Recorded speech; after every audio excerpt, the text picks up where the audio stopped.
Hey everyone, it's me again, and I wanted to talk about um, my three boys and the fact that I have confiscated so many phones from them, and they're my phones, and then iPods and little things like that. I don't know where they got it from.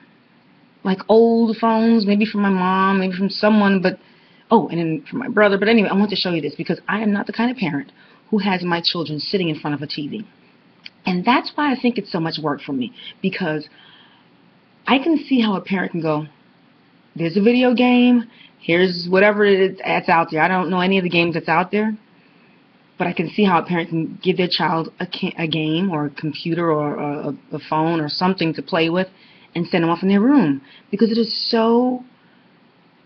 much energy, so much energy to get these kids focused on something and for them to be consistent at it. For example, I'm talking about my kids when they have downtime. Their time is spent reading, playing the piano, some instrument, because they all play about 4 instruments: piano, guitar, bass, and drums. So we're always working on that. And as much as we work on it, and as much as I am this music teacher, trust me, it is just as difficult for me to get my boys to do what they're supposed to do and to practice every day, because maybe they don't want to, or maybe they have something else going on. I don't know what that is going on, but just something gets in the way and we don't get to get it done.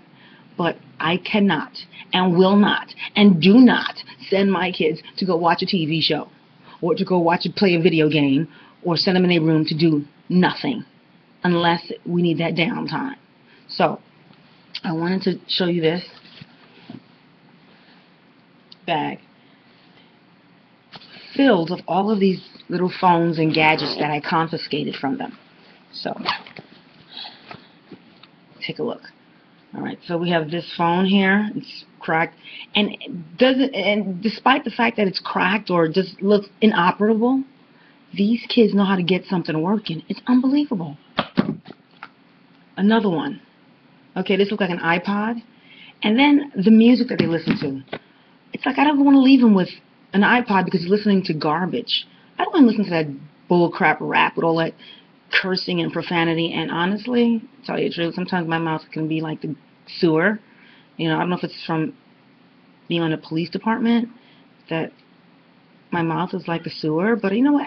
It's funny. When I was a little girl, one day I was walking past my mother's window and I was hanging out with some friends. I was probably like in the 4th grade.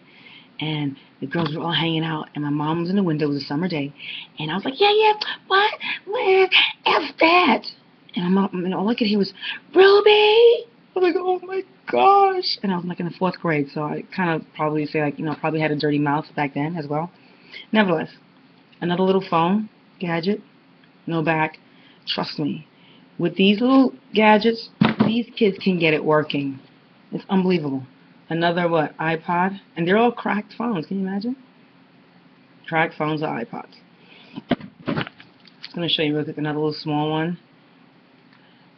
I'm constantly taking things away from them. Not recently, but what happened when I say constantly is because I would put them away, take it from them, put it in that little locked cabinet of mine that I told you about. I have a locked cabinet, and for some reason I'll leave it open by accident or forget, and now it's broken.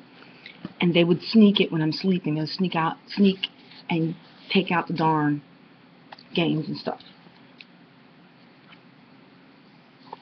And the thing about it, I don't mind them using the internet or being on. Look, another one. I don't mind, but do something that's going to help you.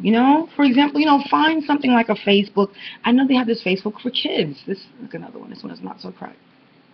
Something that's going to enhance your life. Get involved in something that's going to be beneficial. You musicians, maybe you can help me figure out how we can get more fans and share our music with them. That's what I'd like them to do. But they'll get on here and play games. Play games. This is an old phone of mine. I think a lot is about, I have a lot of old phones that went bad. And this is a phone my brother bought for him, his uncle. Another one. This is one of my old phones. And any old phone is like they can get on the internet. The thing about it is that we, as parents, have to think that because they are on the internet, it's okay to give them a phone. If you allow them to be on the internet without monitoring them or supervising them, you might as well say, go and hang out with your friends all night long until 3 o'clock in the morning. Okay? As you can see, I'm just constantly pulling out these phones just to show you all of this. This is a Nook. I think it's like books, and I don't even know if you read any books in this. Please. But we have to supervise and monitor our kids. We can't have them online on the internet doing all that they're doing. Here's my tablet. Constantly hiding them. Put it in my closet. They find some way to get in there. Sneak it out when I'm sleeping, and stay up all night. And the other day, his father discovered that he was on the internet, on Facebook or something. He was supposed to delete his account like 6 months ago. He didn't delete his account.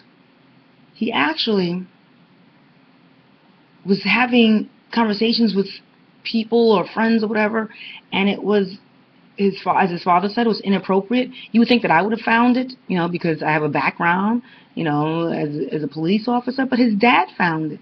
And I didn't even know that he had this account. He was communicating. He was doing things he wasn't supposed to do, doing things he was not supposed to do. And also, we discovered that he took a trip somewhere, just like he went to the mall, and we didn't know. Okay, so that was all of those gadgets that came out of that phone.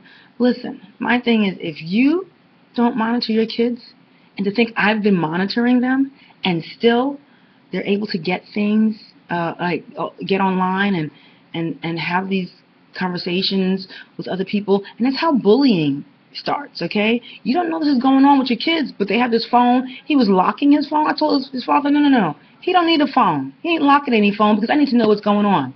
You got to know what's going on with your kid in your kid's life.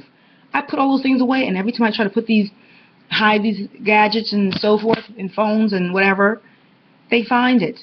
And next you know, they hold on to it for like weeks at a time, and you don't know they have it, and they're online late at night, 2 o'clock in the morning, talking to whoever. These little kids.